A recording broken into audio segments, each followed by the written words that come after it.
A politician today, a top-tier politician, eventually detaches because they're so bombarded with issues that they, well, live off what they brought to the table and then simply lose touch with reality. We're fixated like a little rabbit, just a yes, my master, and we have to start there, because that is not how we came into this world. The greatest weapon used against people is this device. That's the thing we have with us all day, where we stare into it and let ourselves be dumbed down. The question then is, if the AfD is actually in power, whether they change anything, and, more importantly, what they can even change. Our relationship with death is very ambivalent. Killing other people provided they are Russian.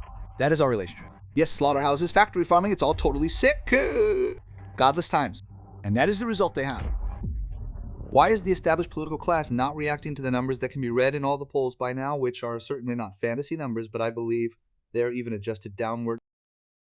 I would like to answer that. A long time ago, I spoke with Egon Krenz, whom I met and had an extensive conversation, and I asked him as a contemporary witness, what was it actually like back then in the GDR? Why did you let it go on like that? And then Egon Krenz, by the way, a very smart man, significantly smarter than what we have in German politics today, said something. He then said the following to me: we were too close to it. I said, how so? We were so close to it that we didn't see it. What everyone else saw, we didn't see. We only saw the images from the actual camera. They only led us through the streets that had been renovated, and the supermarkets we went into had been specially restocked beforehand. What I mean to say is that these established politicians actually live in a bubble and perceive the world through the tinted windows of their official cars. This means this type of politics no longer works at all. That is to say, a politician today, a top-tier politician, eventually detaches because they are so bombarded with issues that they, well, live off what they brought to the table and then simply lose touch with reality. And that is why the numbers look the way they do, because the AfD is very strong at putting boots on the ground at the local level. The question is, and I believe this will go exactly the same way, if the AfD is in power at some point and stays in power long enough, that a similar effect will set in. And that is why we must rethink politics fundamentally, because the system makes people turn out the way they do. Because the Greens, the SPD, the CDU didn't start out that way either. They became that way. They became. These apparatuses and artificial worlds form, and if you only spend time in these artificial worlds, you no longer know reality at all. You just have to look at the people who make a career there. It's always like the circle, plenary hall, no, then committee room, plenary hall, that's their career path. And if we want different politicians, then we should rethink the concept of professional politicians. Maybe it's better like it used to be in other countries. You become a temporary politician for 4 years, and then you return to your normal life, so you can gain practical experience again. And politicians who, besides being groomed to be politicians, have never worked at anything, who have no real connection to work, to normal people, I'd say, what can you expect from them? They are zoo animals that only know the neighboring cage. And that's why you shouldn't be surprised that this system spits out such top personnel who nowadays can't even shine with linguistic sophistication, if you look at Way to Fool or whatever they're all called, right? I grew up with Wehner, Weizsäcker, Schmidt, and the like. But those were different times, and they produced different people. And now we're dealing with people where you think, tell me, do you have any clue? Can you operate anything on your own? Or are you actually just a big baby who has always pedaled from A to B in a cargo bike? And the answer in most cases is just yes. So it's no use just celebrating that they're getting many votes right now, because it also has to do with, they do have concepts. I want to say that they have everything, but it also has to do with the fact that the current government is doing so much garbage that you can't help but choose them. That means the question then is, when the AfD is actually at the helm, whether they will change anything, and more importantly, what they can even change at all. Because the moment you actually get into power in politics, you'll realize that an incredible amount is pre-configured, and later, you'll be told what you're not allowed to do because you're tied up in big things. You can't get out of those so quickly. You're involved in some NATO treaties, WHO agreements, and so on and so forth. To really become sovereign there, it will take a very, very long time. And I simply believe if you look at what Germany has become in the last few decades, we will probably need just as long to become self-sufficient again. And most people aren't even aware of that. They think, new party, new game, new luck. No, it's a casino, and there are rules. And if this whole casino doesn't suit you, then you have to shut down the casino. And what do you do then? What could democracy look like then? And I'm not talking about our democracy. I'm talking about much more participation. I'm talking about direct democracy. But that also means that you first have to open up people's horizons to the possibilities that exist through a much better, more neutral press. Most people only know the options from the ZDF, namely that I can cast my vote every 4 years, and that's simply not it. Okay, there are many more ways to be democratically active. People sit in front of the TV, and if it isn't shown there, they just don't know about it. That means you have to say in the end, you have to start with the schools. The citizens we have today, the voters we have today are extremely pre-configured, so to speak, drilled and messed up. You actually have to start with the current primary school students and say, our school principal is already so stupid that it practically limits people's horizons and just makes them conform. You can start there, and if we are very lucky, then in 10, 15, 16 years, the first students will be in politics. Yes.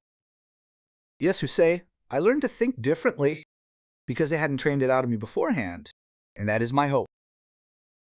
That means I am someone, I don't have that at all. That is patience. It has to go faster. But this development will not be fast. And that is why I want to disabuse everyone who thinks the AfD will solve everything. No, this system is incredibly tough, and that is something you should prepare for. This is not a sprint. This is a fairly long marathon, and whoever sees it differently will be incredibly quickly disappointed by an AfD movement. Because there are so many people out there, such a large NGO system, so many who have locked onto it. You have to dismantle them all somehow. It all has to be scaled back down.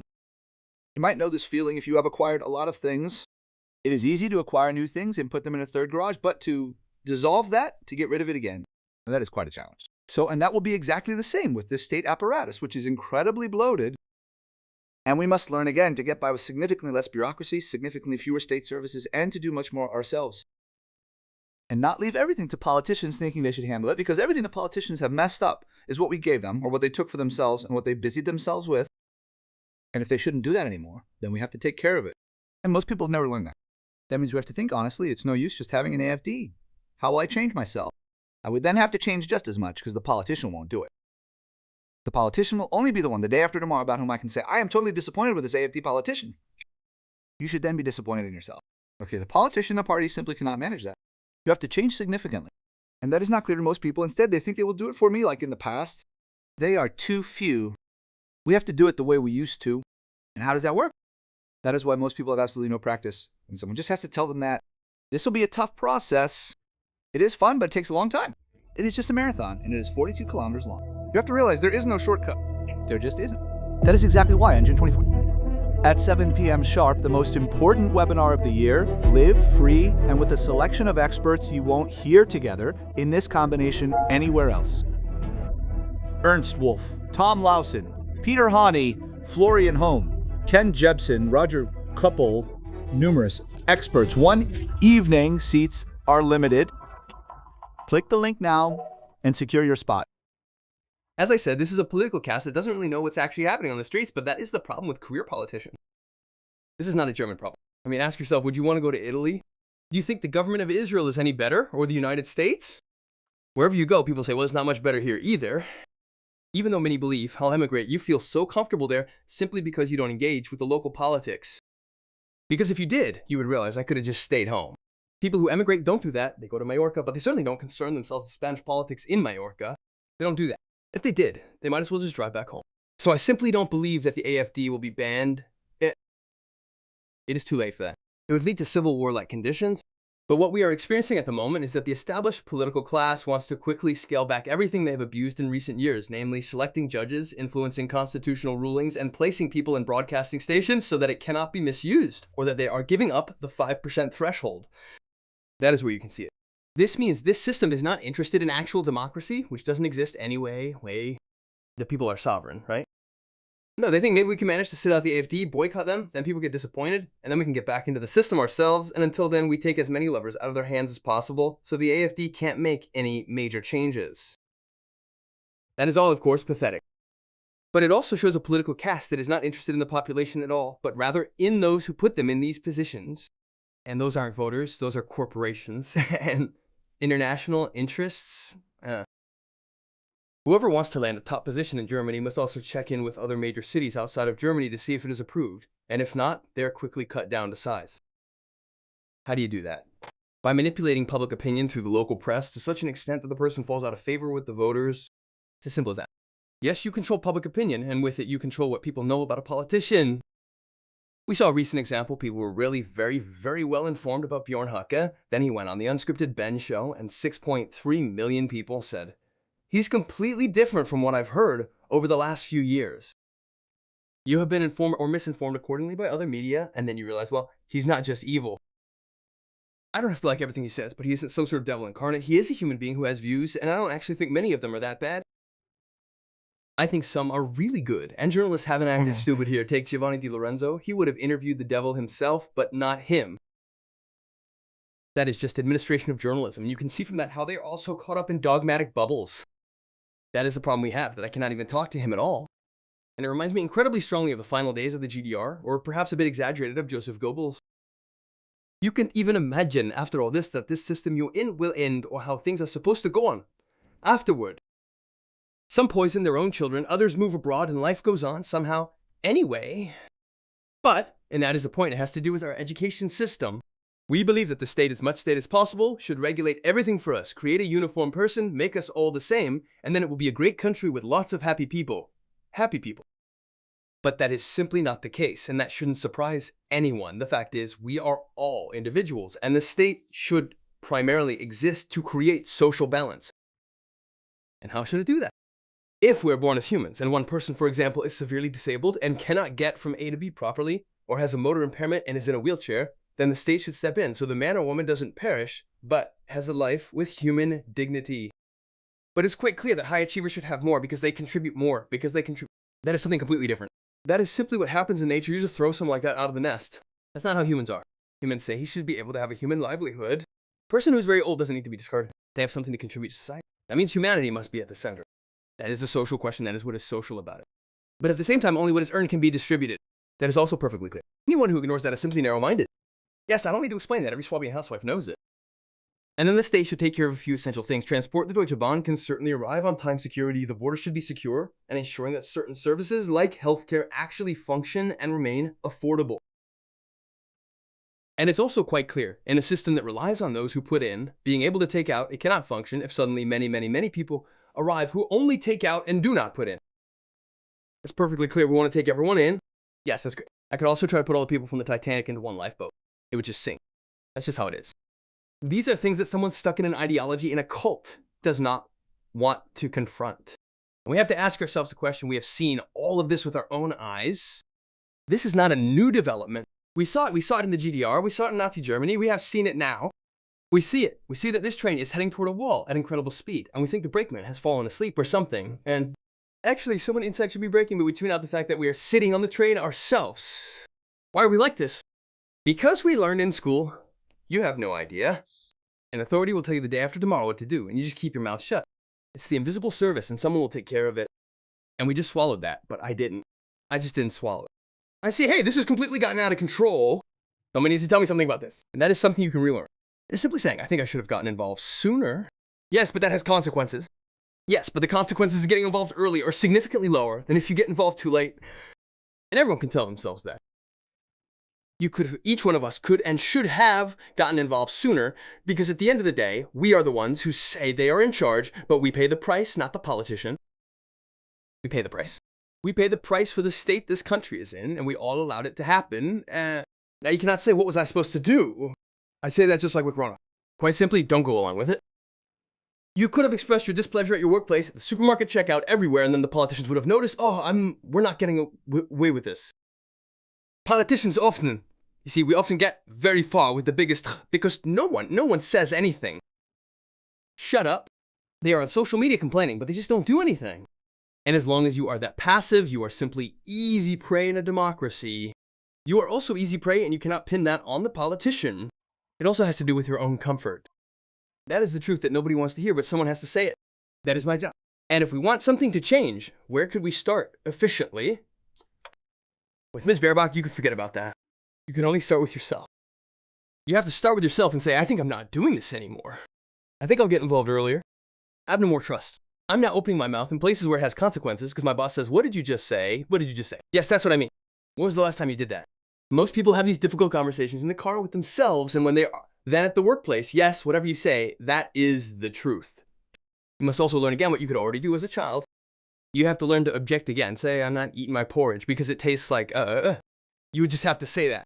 And then your mother would say to you, then cook your own stuff. Yes, Mom, I would love to move out. I'll cook my own stuff. I don't feel like having you lay out the political laundry for me anymore. But honestly, life at Hotel Mom is totally comfortable. And the state we currently have is, for many people, a lot like Mom. Because the decisive point is that as long as I have a state where nothing works, the state still provides a service that is essential. I know who's to blame. Angela Merkel messed everything up. Mr. So-and-so. No, no, no, no, no. We, the citizens, the over 80 million, we allow this even though we are numerically totally superior. What does that have to do with us, our school system, how we look at each other, but also because it is just so nice and comfortable, and you simply have to give up this comfortable attitude. You have to practice that too. I do it all day long, and I can tell you, it feels good. Saying no in the right places, not just to say no, but saying no in the right places, yes, because no government does only crap. But if they do so much crap for so many years and you stay silent or just tell your cell phone about it, then you shouldn't be surprised. You wouldn't do that in your marriage either. If your spouse is constantly cheating, you wouldn't watch that for 20 years. After the third time, you'd say, hey, Stephanie or Peter, what's going on? And go on a collision course. But if you are conflict averse with the state, you get exactly what you have now. So who is to blame for that? There are activists out there doing things, and yet nothing happens. I thought about that for a long time, and I realized how one can be so thick-headed that you actually know it, even though you've read so many books. I mean, the Ernst Wolfs, Danielle Gansers, Pullmans, Ken Jebsons, well, he's not around anymore. Or what did we do? We stood on a stage and talked about what we knew and made it known. People applauded it. But we are serving a school situation. Down there are the students, up there are the experts, the teachers, and they say, you're so right. And the signs have demands directed at others. That means you're accepting that the state reads it and hoping it will please implement it. Completely wrong approach. You implement it. Be the change you want to see yourself. And that's why I stopped giving those kinds of lectures. Why? Because I am actually maintaining a solidified system, namely student-teacher. So I started doing something different with the things I always do now, the consultation hour. People come to me, throw something into a box because they want to get on stage. I then draw, say, car keys or something, and then they come on stage and talk about the most important person in their life, namely themselves, their problems. And there we realize most people with their problems have a reflector, a lightning rod, and then want to talk about Ms. Baerbock, but actually things aren't right in their marriage. They don't feel seen by their parents and so on. And that means if we don't start talking about ourselves, according to the motto, I, myself, and the person on the stage are much more important than what Ms. Baerbock says, nothing will change. Nothing will change. That means we have to stop acting like gurus and saying, listen, actually, the most important people who can change all this, they're actually the citizens. Just bring people onto the stage so they realize, hey, you are the one who can change something. You are the most important. And then they say, but my story isn't interesting at all. You're interesting enough. And I notice it time and again. When people come on stage, they get huge applause. Why?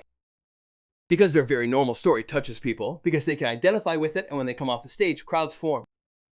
It touched me deeply, and that is what people need to learn. Because people have a great fear of death, but they have an even greater fear of the stage, and the stage is a metaphor. What will others think of me if I just spill the beans? I have to appear super tough and stage myself on Instagram. Just stop with all that crap. That is the competition you have with yourself. And if we as journalists, or whatever we do, if we encourage that more, invited that more, hey, bring people on stage, say, hey, you, the normal person, we want to hear you. You're actually much more exciting than whatever some Donald Trump says at a press conference. Then we would start listening to one another. But we don't do that at all. We scroll through the channels and watch our VIPs, our heroes, our gurus, and that way nothing can change.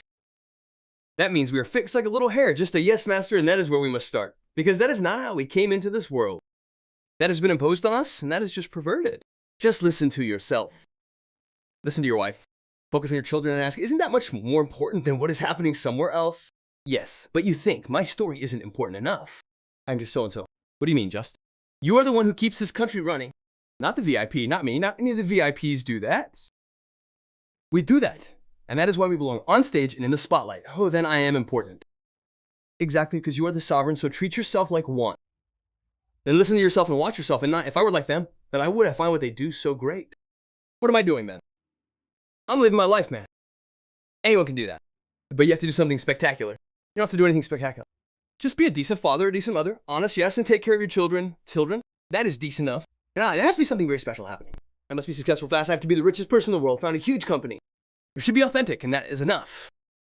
And that is, by the way, the message when you arrive on this planet, what you're meant to be, but it's imposed on you that you must be at least this or that to be presentable, and we all watch our clicks. He has way more clicks on his video than the others in the competition. Who should care about that? That's just a lack of self-confidence. But you were not born with a lack of self-confidence. You didn't come through the birth canal like that. It was imposed upon you.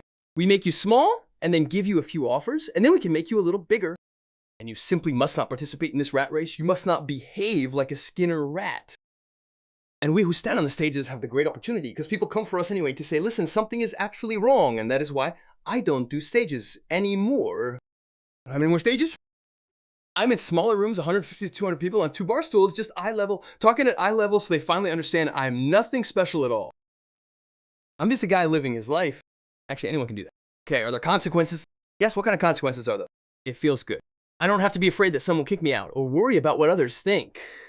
I don't know what the others think. I find it interesting, but I don't care what others think. What's more decisive for a person is not what others think of them, but what they feel about themselves. Because when you lie in bed at night staring at the ceiling, that's the most honest moment. You have to ask yourself, is the life I'm living actually just a pretense? Is this American Beauty, or am I really like this? Can I even dare to be the way I am? Do I even need an ideological coming up? Do I say what people want to hear at the office or to my kids, or what I really think? And most have to say, well, it's a mix, but not with you. I say what I think. Some people might not like me, but those who do are my friends. I know for sure I don't surprise them with honesty, and most people already have trouble when they surprise themselves with honesty. Did I just say that? Anyway, and that's the point. That's the path to a different society. Okay, but it's not a pyramid society. It's a circular society where we all listen to one another and say every person is important. It's important. Everyone has something to share. Everyone wants to speak and be heard and should get involved and know that their real mission in life is to find out who they are without the inflated ego. What is this ego anyway? The ego is just a string of wishes. My house, my wife, my car, it all has to be upgraded. That's not what you're taking with you, my friend. You didn't arrive with it either. What is life really about? It's about finding out who you really are, but you spend all day afraid that others will find out that you don't even know. Just stop doing that. Don't buy the 18th Rolex or the 5th or 10th. First, ask yourself, what is it about? And most people only wake up when they go to the doctor. You did everything right. The smart ones pile up the house. I have to tell you, you have liver cancer, you have a quarter. Oh. Bad timing. I won't live like that. Okay, the currency is time, and it's about quality. Focus on yourself and your family, and just be honest for once. You probably have no practice in that, okay? And you can start with that. And when you become fearless with your spiritual connection, because God won't cancel your account, then you won't really care what some boss or someone you don't know writes about you on Instagram. But that's so important. People are falling into a coma. On Instagram, they give me a bad rating. Is that your connection to reality? Is that your connection? Not for me.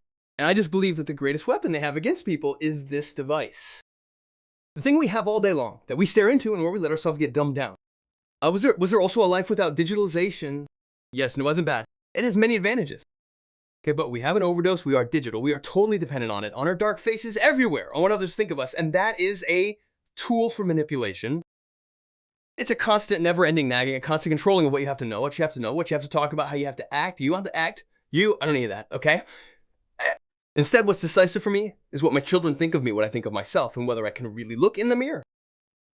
I don't mean the mirror, but what you do is the actual output of Ken, what it is, and that's why I gave up Ken Jebsen.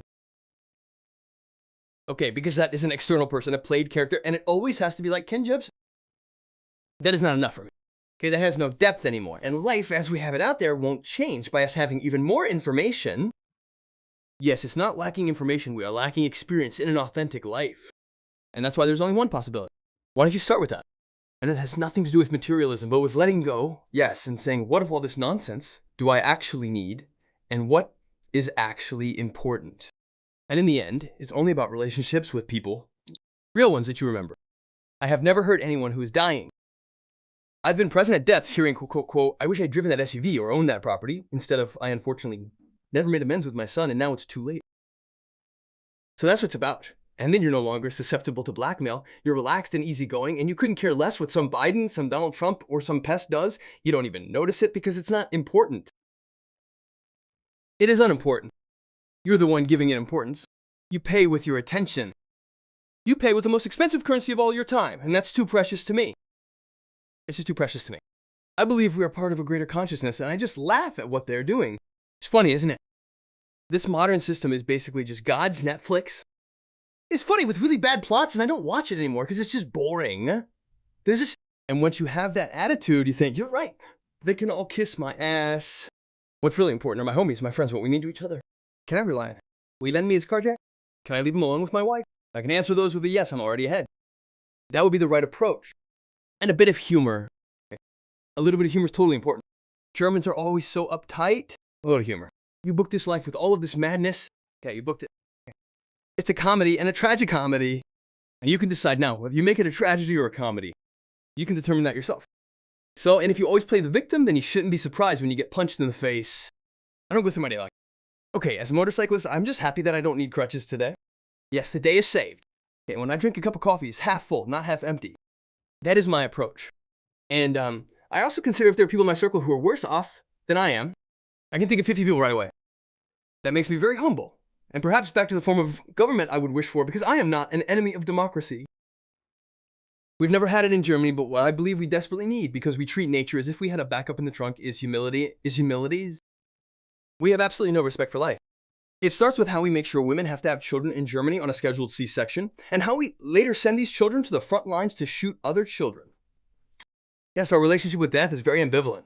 Killing other people provided they are Russians. That is our attitude. Yes, slaughterhouses, crops, it's all totally sick. A godless time, and this is the result we have. Total self-actualization, but that doesn't make you happy. Your own fault. Leave all that behind and see if there's another option. Namely, listen, a bit more selflessness, a bit more humanity, a bit more humility, a bit more gratitude, I think there's enough for everyone. Just try doing that. Yes. So if you live in a country that always says, I have Christian values, those are already in the 10 Commandments, right? You should read through them, shouldn't you? Thou shalt not kill, yes. Or thou shalt not bear false witness against thy neighbor. If you just stuck to that, your life would be easier. So, and I can only advise that as someone who doesn't belong to any organized religion. But when people always ask me, what should I do? The books that this system we refer to is based on, which we've inherited. Why don't you open one of those books and read it? Well, back then they said a few interesting things, and much of it is truly timeless.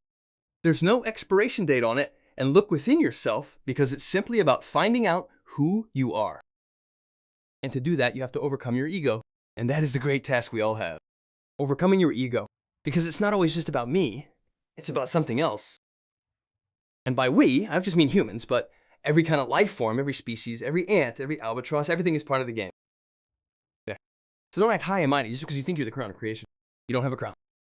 Because anyone who drops atomic bombs on other people can't be that holy. That's my statement on that. People see me in 3D spaces and on my own platforms, but I also get invited back time and again, in this case by my friend Dominic Kettner, and he has me in his webinar. It's all about precious metals, of course, at 7 p.m. Anyone interested, just tune in, join us, and think, wow, did they actually invite him too? Yes, that happened, and I am happy about it. Thank you very much for listening. I know that if you ask me a question, you can leave the room for a good hour, but I don't want to keep things brief. I use every thought like a Rubik's Cube. I turn it and look at it from all 3D angles. I learned to think this way. Some people call it erratic. I believe that is the natural way to think, not linear like we were taught in school. Well, that's where things went wrong for me. And I believe we should also accept ourselves in our own unique way. And look at the whole thing with a lot of humor. And that is why whoever has children should watch them watch their children, like 3-year-olds riding a bike, and see how happily they ride off into the void and think, I haven't seen that look on my own face in a very long time. And it is up to us adults to get that expression back. We can only do that ourselves. Our best role models are our children, okay? They show us how it's done, to commit to it, and that is my advice. To commit to the life you could be leading.